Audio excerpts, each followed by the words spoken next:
Warganet Pangandaran Channel sesi kali ini menampilkan hasil wawancara Kepala Sekolah PKBM Rina Herlina, sekilas tentang Pusat Kegiatan Belajar Masyarakat Brilian Pangandaran. Selamat menyaksikan dan jangan lupa like, komen dan subscribe untuk membantu perkembangan channel ini. Terima kasih.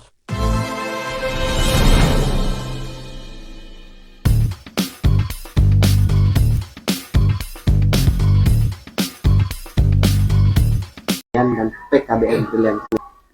Yayasan Brilian itu terbentuk dari hasil koordinasi para tokoh masyarakat di Kecamatan Cigugur, kebetulan menaungi 15 kelembagaan pendidikan non-formal, diantaranya 12 lembaga PAUD dan 1 lembaga PKBM, lembaga kursus, serta taman bacaan masyarakat. Jadi di Kecamatan Cigugur ini masih banyak warga masyarakat yang belum menempuh atau memiliki legalitas formal, diantaranya lembaga pendidikan non-formal ini muncul untuk mengcover warga masyarakat tersebut. Di antaranya kalau untuk pendidikan anak usia dini tersebar di beberapa desa. Itu di pelosok-pelosok desa karena kebutuhan di usia emasnya ini PAUD karena kan harus mengenyam pendidikan. Nah, kami mendirikan beberapa kelembagaan terkait dengan PKBM ini, yaitu pendidikan keaksaraan, sama juga untuk memiliki legalitas formal secara SD, dan pendidikan kesaraan untuk paket B secara SMP dan paket C secara SMA. Nah, lalu kita mendirikan juga beberapa pojok baca, jadi setiap lembaga yang ada di pendidikan anak usia dini ini, pelosok desa, kita mendirikan pojok-pojok baca. Jadi untuk si anak didik tersebut memudahkan mengakses beberapa fasilitas, diantaranya buku bacaan, karena kalau misalkan untuk datang ke pendidikan formal secara SD, SMP, kayaknya masih awam nih bagi masyarakat, makanya kita jemput bola untuk menyelenggarakan kegiatan-kegiatan literasi tersebut. Terus kamu tetap belajar mengajarnya kepada siswa sendiri saat ini? Di PKBM ini, kalau di PKBM ini ada 2 ya, yang pertama kan kontrak belajar mandiri, bisa melalui online atau tatap muka langsung. Biasanya karena di PKBM ini mengcover bagi warga masyarakat yang udah kesibukan bekerja, diantaranya begitu. Jadi ada siswa yang dari luar daerah, bahkan dari luar provinsi Jawa Barat pun ada, gitu. Karena mungkin mereka dapat mengakses kelembagaan ini entah melalui Facebook atau media sosial lainnya. Nah, kalau mau saya baca untuk batas siswa sendiri, apakah ada batas usia atau seperti apa? Itu tidak ada batas usia. Untuk usia yang di atas 60 pun ada yang mengikuti. Yang itu untuk di jenjang pendidikan apa? Paket B ada, paket C ada. Apalagi kebutuhan sekarang hanya untuk perangkat desa saja harus minimal setara SMA. Iya. Ataupun biasanya mungkin di tahun-tahun sebelumnya anak tersebut malas untuk sekolah dan mungkin tahun berikutnya ada keinginan untuk sekolah, yaitu mengcover di PKBM ini. Bahkan kalau PKBM Brilian sudah bekerja sama dengan beberapa pesantren yang emang tidak memiliki sekolah formal, makanya dimasukkan bersama dengan PKBM. Dari pondok pesantren tersebut? Iya, ada yang dari Cimerak, Cigur juga ada. Kalau misalnya untuk donatur sendiri, apakah ada donatur atau memang dari swadaya dari masyarakat sendiri?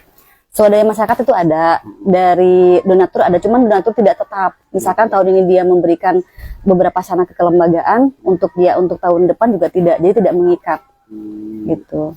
Berapa tahun sih yayasan ini berdiri dan ibadah berapa tahun PKBM ini berjalan gitu, dan sampai saat ini ada nggak ibadah lulusan dari PKBM yang ibadah melanjutkan ke jenjang lebih tinggi gitu? Itu banyak. Kalau PKBM ini sendiri berdiri di tahun 2015. Alhamdulillah kalau PKBM ini sejauh ini sudah bekerjasama dengan dengan Universitas Galuh. Jadi ada beberapa siswa kami yang melanjutkan ke Unigal tersebut. Iya. Bahkan yang sudah banyak yang bekerja seperti di Satpam gitu, atau di pabrik-pabrik lainnya. Ya. Yang lulusan S1? Yang lulusan S1 ada, baru tahun kemarin lulus, itu tahun 2019-an ya, dia lulusan kemarin udah sarjana S1. Itu udah ngambil hukum, sudah selesai. Itu salah satu lulusan dari PKBM Brilian, iya. Jadi menjadi lulusan hukum? Iya, sarjana hukum, iya.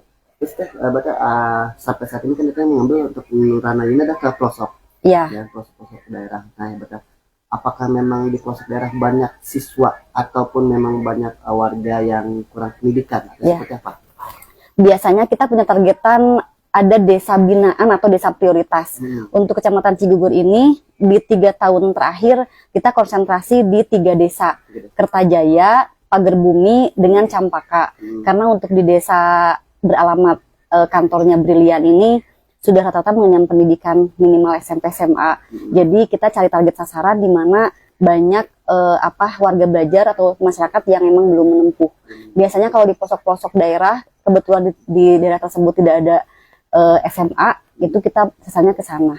Iya, kita kan informasi dari awal biasanya komunikasi dengan para tokohnya dulu, tokoh setempat dari kepala desa, terus bapak kepala dusun, biasanya seperti itu. Jadi kalau emang di daerah tersebut banyak siswa yang ataupun warga masyarakat yang tidak melanjutkan, ya kita selenggarakan di sana.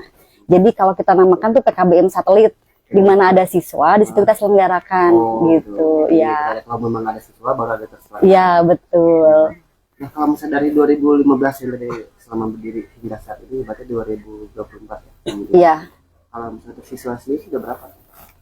Kalau lulusan jumlah total di tahun ini, alhamdulillah kita memiliki siswa di 499.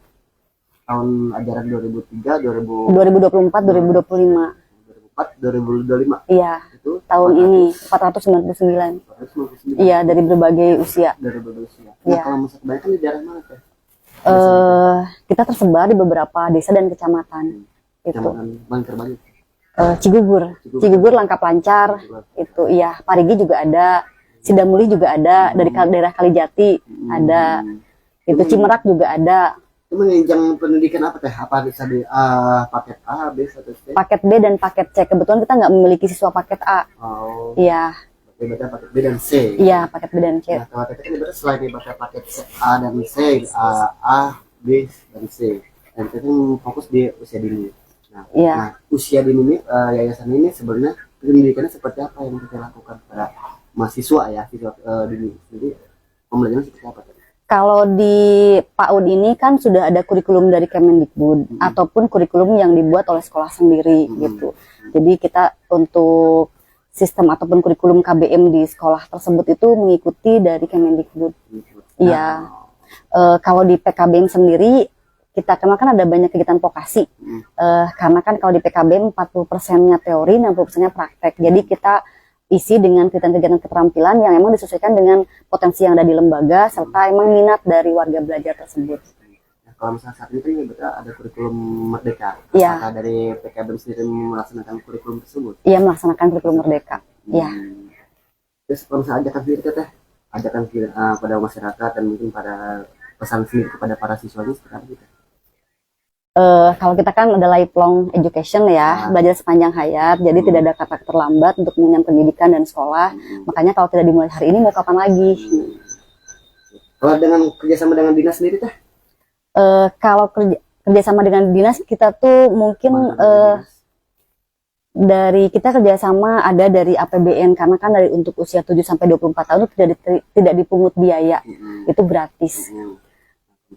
Iya, kalau dari sarana prasarana mungkin untuk di PKBM ada nggak bantuan dari? Kalau bantuan secara khusus itu tidak ada ya, kecuali mungkin ada sih sakat peluangnya, cuman kebetulan mungkin lembaga kami belum menempuh prosedural syarat untuk menerima sarana tersebut, gitu, itu belum ada. Dari Kemendikbud itu ada, entah dari provinsi ya, gitu kan, melalui Apdapodik tersendiri. Cuman mungkin kami belum memiliki tanah wakaf semacam seperti itu. Jadi mungkin belum prasyarat untuk menerima gitu. Nah, kalau misalnya yang Teteh bilang tadi kan ada sistem online dan sistem tatap muka. Ya. Nah, kalau tatap muka ini sekolahnya di sebelah mana Teh? Lokasinya sendiri untuk Ya. tatap muka. Biasanya kan kita yang tadi itu PKBM satelit, misalkan di desa Selasari ataupun di Cimindi ataupun di Pagerbumi dan di Langkap Lancar, itu kan diselenggarakannya di masing-masing daerah, minimal 1 rombel siswa. 1 rombel. Iya, 20 orang. 20 orang. Ya, itu diselenggarakan di lokasinya masing-masing. Kalau untuk ujian tengah semester dan ujian akhir itu biasanya di kampus utama, di sekretariat utama itu di PKBM. Di PKBM. Iya. Domisili sendiri. Di Desa Cimindi, Dusun Ciwangkal, RT 1. Gitu. Oke, bangunan ini kalau misalnya dari bangunan sendiri siapa sekarang itu? Kalau bangunan sendiri alhamdulillah sudah memiliki sekret sendiri, cuman dibangun secara swadaya. Iya, pengelola yayasan. Di atas lahan? Di atas lahan milik ketua yayasan, iya, pribadi.